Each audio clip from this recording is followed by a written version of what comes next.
नमस्कार. आज मी तुमच्यासाठी घेऊन आलेली आहे जळलेल्या मसाल्याची भाजी. त्यासाठी एका चाळणीवर 5 ते 6 कांदे अशा पद्धतीने भाजून घेतलेले आहे आणि सोबतच भाजून घेतलेला आहे एक खोबऱ्याचा तुकडा. कांदा आणि खोबरं थंड होतपर्यंत दुसरीकडे एका गंजामध्ये घेतलेलं आहे तेल आणि त्या तेलामध्ये टाकून घेतलेले आहे फणसाचे तुकडे. आपल्याला फणस झाकण ठेवून 10 मिनिटापर्यंत मीडियम टू लो फ्लेमवर अलटीपलटी करत व्यवस्थित असा वाफेवर शिजवून घ्यायचा आहे.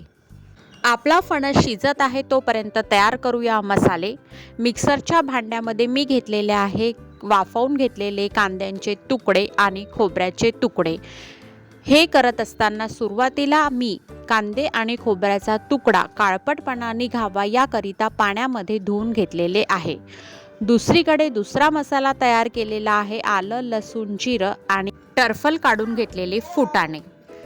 फणस आपला तेलामध्ये झाल्यानंतर त्याच गंजामध्ये टाकून घेतलेला आहे वाटीभर तेल आणि सुरुवातीला टाकलेला आहे आलं लसूण याची पेस्ट. ती थोडीशी 5 ते 6 मिनटं मीडियम फ्लेमवर तेलामध्ये परत करून घेतलेली आहे आणि त्यानंतर टाकलेला आहे खोबरं आणि कांद्याचा मसाला. या मसाला सगळीकडून तेल सुटतपर्यंत आपल्याला हा शिजवून घ्यायचा आहे आणि त्यानंतर त्यामध्ये टाकलेली आहे 2 टोमॅटोची प्युरी. त्यानंतर पुन्हा हा मसाला तेल सोडतपर्यंत आपल्याला शिजवून घ्यायचा आहे. त्यानंतर त्यामध्ये टाकलेला आहे तिखट, हळद, काळा मसाला, धनेपूड आणि मीठ.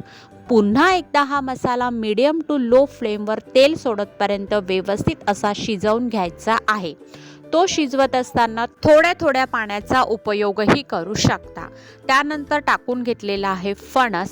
मसाल्यामध्ये फणस हा व्यवस्थित असा फिरवून घ्यायचा आहे आणि त्यानंतर टाकलेली आहे बारीक चिरून घेतलेली कोथिंबीर आणि थोडीशी कसुरी मेथी. इथे मी रश्श्यासाठी गरम पाण्याचा उपयोग केलेला आहे. आपल्याला पाण्यामध्ये फणस फार वेळ शिजवायचा नाही कारण तो आधीच आपण तेलामध्ये वाफेवर शिजवून घेतलेला आहे. तर इथे एक उकळी आल्यानंतर आपली तर्रीवाली फणसाची भाजी तयार झालेली आहे. माझ्या सुरुवातीच्याही अशा सोप्या रेसिपी बघण्याकरिता चॅनलला सबस्क्राईब करायला विसरू नका. धन्यवाद.